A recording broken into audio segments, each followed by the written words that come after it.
So, what's up, people?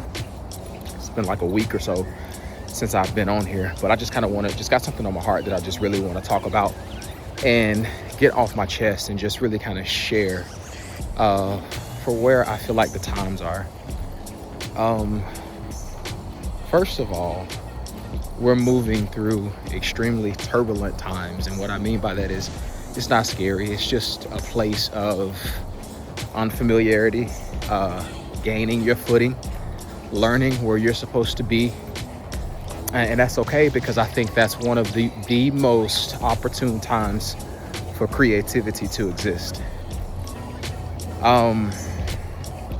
We are creatives at its finest. That's what you're placed here to do. That's what you're designed to do. And more importantly, that's how you thrive in life.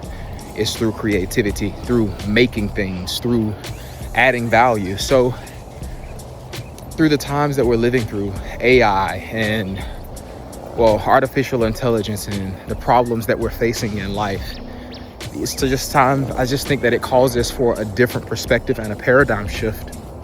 And in our perspective, more so to speak. But I think also the flip side to that coin is that I think that either this time, let's talk about what this time is meant for. It's meant for those who will produce. So I think you have two types of people. One of those types of people are producers, and the other type of person is a consumer. So I think you have to ask yourself in this time, am I willing? This is the golden question. Am I willing to get uncomfortable enough to produce? And that's the question. Am I willing to get uncomfortable enough in the time that I'm living in? Although I've been doing this specific thing for so long and I'm used to the pattern of what I was doing, can I pivot? And the answer to that question is yes, you can pivot. But I think it all begins with your perspective, your perception, and more importantly, how you will create the reality that you want to live in the next few years to come. So that leads me to my next point. How does this tie in to worship? How does this tie in to faith? How does this tie in to my relationship of what I believe? Well, I'm glad you asked. I'm getting ready to tell you. The reality of it is this. When you function how you were created to function, you function on purpose, but it's not only on purpose, it's called worship. And worship is total obedience to God, as some may know it. But also, worship is how you were designed. For those who are believers, worship and believe in Jesus Christ, worship is the ability to be able to do what you were created to do and love it, while at the same time doing it for a greater purpose, to worship the being who created you.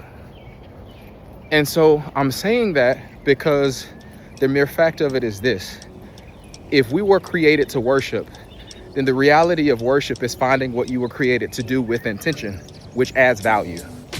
And so I think in this time, the reason why this time that we live in is so significant is because we get an opportunity to create. Now, the reality of it is will we find the avenue and the lane that we're meant to create inside of? And so, yeah, it was a mouthful, but I feel, as I observe and as I look at where we're going and what we're doing and how things are changing, more importantly, this is where we are. And so I think that you have to get ahead of the curve, and you have to understand that you can't just sit still. You have to begin to create. You cannot just become a consumer. You must produce. If you're going to build anything, it's going to cost you something. So just think about those things as we are approaching these next few weeks, months, and years to come. It looks a lot different than what we're used to. It looks a lot different than being complacent, because complacency doesn't breed creativity. and creativity is the highest form of worship. So just think about those things in the next few weeks, months, and years to come. Listen, guys, I love you. This is Basilia Legislation channel. And like, share, and please subscribe. Thank you, guys.